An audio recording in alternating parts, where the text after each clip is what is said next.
我来分享一下哈，跟我们产学合作的一个厂商的过去几年来，我们在针对这个空调系统的一些研究哈。我今天要讲的这个分享的这个主题是我们用室内的温度跟冷媒回流管的一个压力两个双回收的一个讯号，来针对我们这个空调变频系统的一个无段变频来进行一个最佳控制节能的部分。这个是我等一下要讲的大纲大概就是分这几项那首先我想刚刚今天整个下午很多不管是业界的代表，或者是我们刚刚成大建筑系的刘老师其实都有提到，其实我们现在其实很缺电那其实大家可以看一下我们这个在建筑的一个设备的能耗比例里面，空调其实是占蛮高的那刚刚刘老师他讲的是比较水泥涂料方面的那我今天可能会针对我们针对这个空调的一些节能技术端比较细部的技术端来做一个分享。那从右边的圆饼图可以看到，其实建筑的产能耗其实占我们全国的用电其实蛮高的比例在工业上、交通等等等所以这个是不能被忽略的那如果从空调系统里面来看，其实耗电最高的其实就是压缩机、送风机，这些都是算非常高的那所以我这个研究是针对说，那既然比较高的，我们看看有没有机会可以再来降一些所以我就从这方面来着手。那我们跟我合作的厂商亚得力科技股份有限公司，我们就开发这个可以自动调整压缩机的一个运转的频率，还有风机的转速，来提供最适当的冷媒量跟送风量那大家都知道，其实传统的冷气空调呢，我们一般都是用温度当 sensor， 可是你的温度 sensor 到底要放哪里？举例来讲，我们这一间空间很大，你放在出风口处，跟你放在门口，你量到的温度其实不会一样，因为它是有一个 temperature gradient， 你到哪个地方，其实在量测上你可能会有一些误差那所以我们才想说，那我可不可以再用其他的一个 sensing 的一个讯号所以我们就锁定冷媒的回流量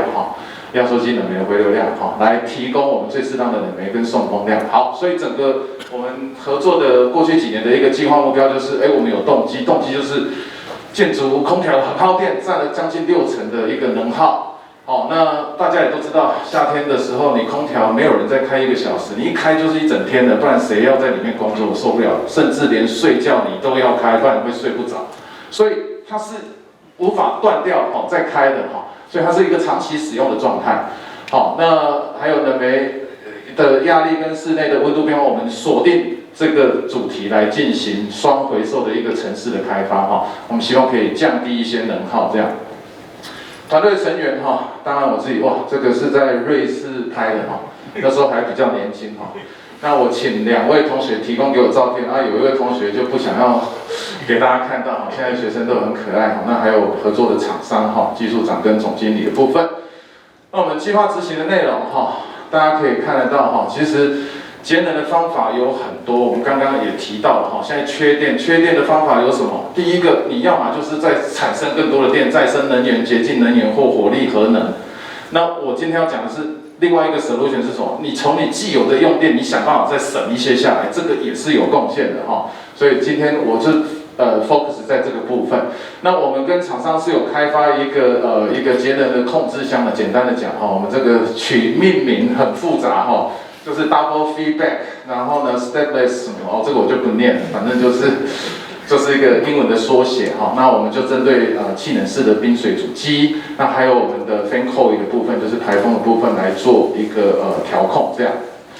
好，那我们这个当然有变频器，我们也有装，我们想说从变频器上面，我们再去针对无段变频的部分大家可能不是那么清楚，其实变频器可能它也是只有几段在变频我举一个最简单的例子，大家都会吹电风扇，你电风扇那就是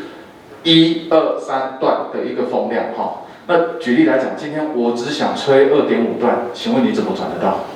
以现在的电风扇你没有办法转得到。这样的概念，我们就希望说，我的城市开发我可以无段，我可以切到，譬如说，我的运转的频率，譬如说我是47赫兹、48。可是，一般的设定可能没有办法到那么细所以我们从这一点来出发，说我可以从这个调节的部分，我做一个最佳化。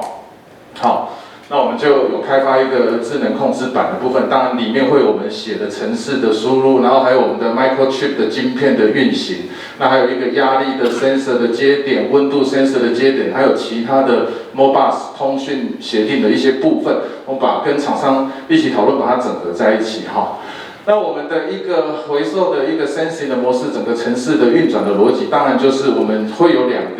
两段的一个 sensing， 我们的温度可能先来检测，我们程式先检测看看是不是有错误的讯号，比如说你量到的温度，超出可能是你一般的范围，所以我们可能会有错误信息，我们的系统要进入保护模式。如果没有，那我们就会针对我们的温度的部分先来做个判断，说，我们回流量测温度感测器量测回来的温度到底，譬如说它是小于我们设定的温度，那表示你现在已经过冷了。那我的压缩机的那个运转的频率，我可以维持在比较慢的状态哈，就是做一些节能哈，做最佳化的一个调度。那如果说我的感测的温度是大于我设定温度，表示你需要制冷哈，那所以我的压缩机就要转快一点哈，不然如果相等的话，我就是维持。第一段等于是我先从温度先下手，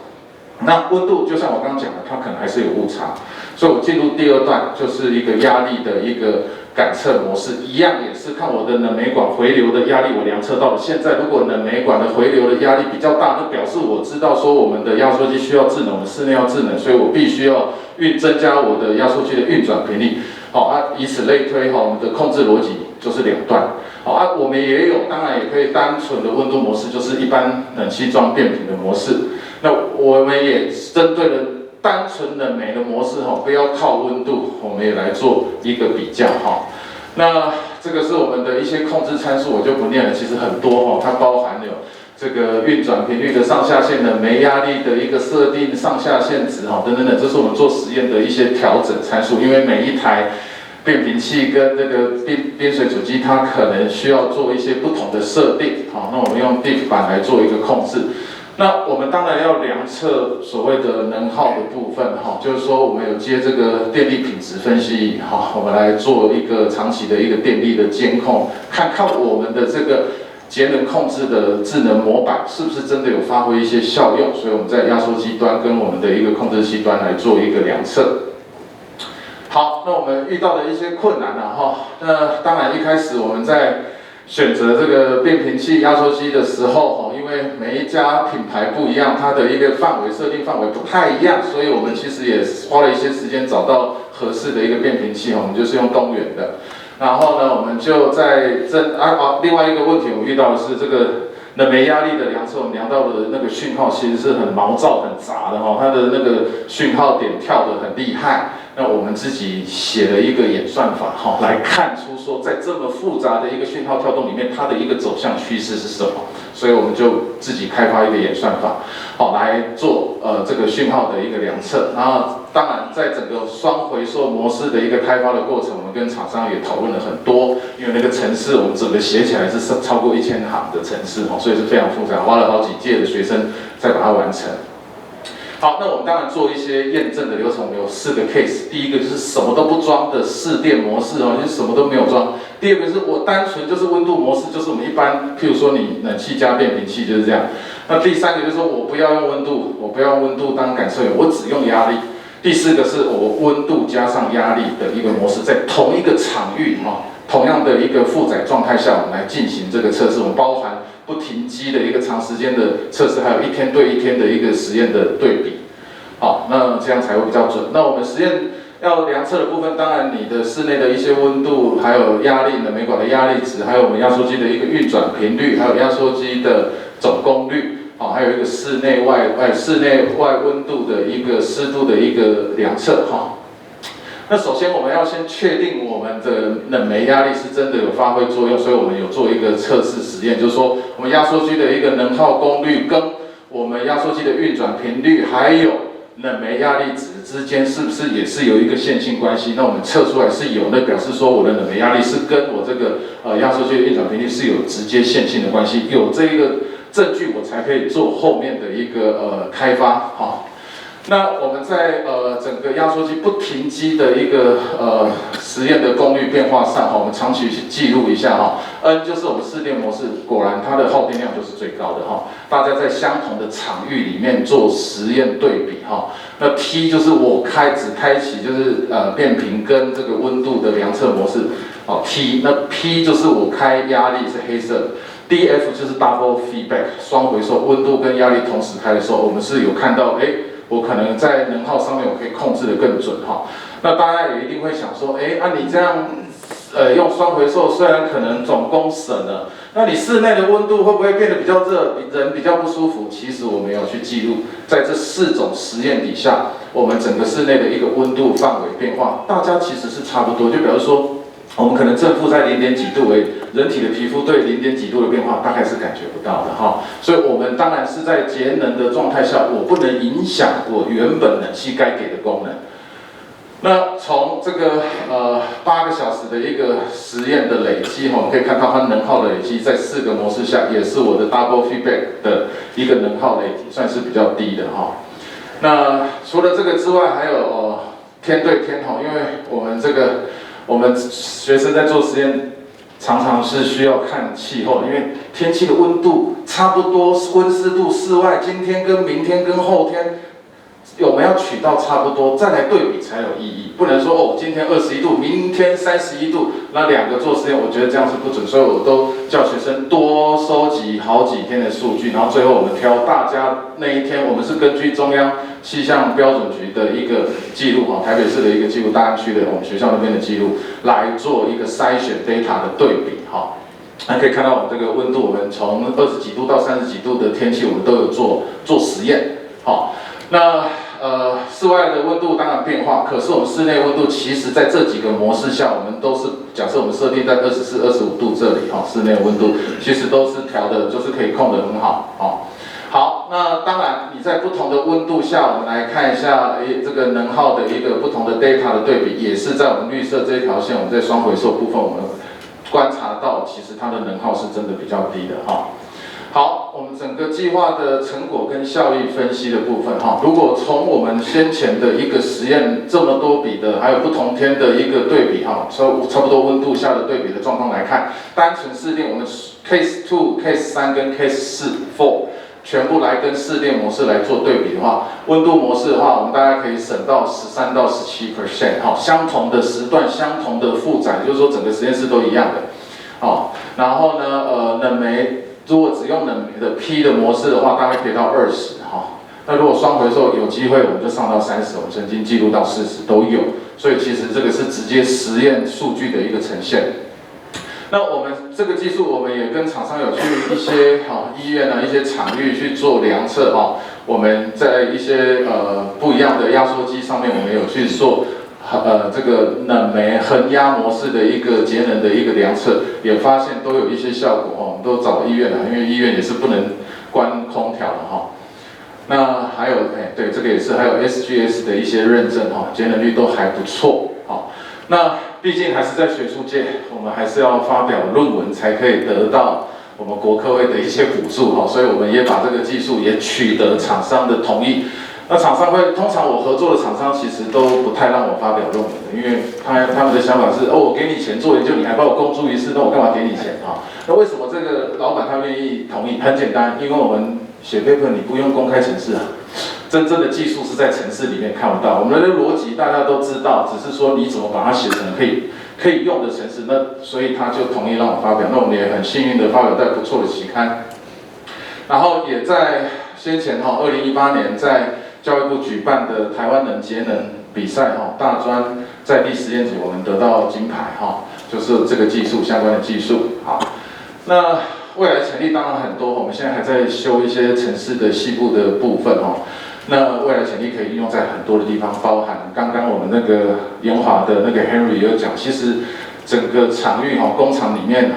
空压的部分，其实还有空调的部分，就几乎占掉很大部分可以节能的空间了那我们实验室也最近也是在进行这个排风设备的一个马达的一个研究。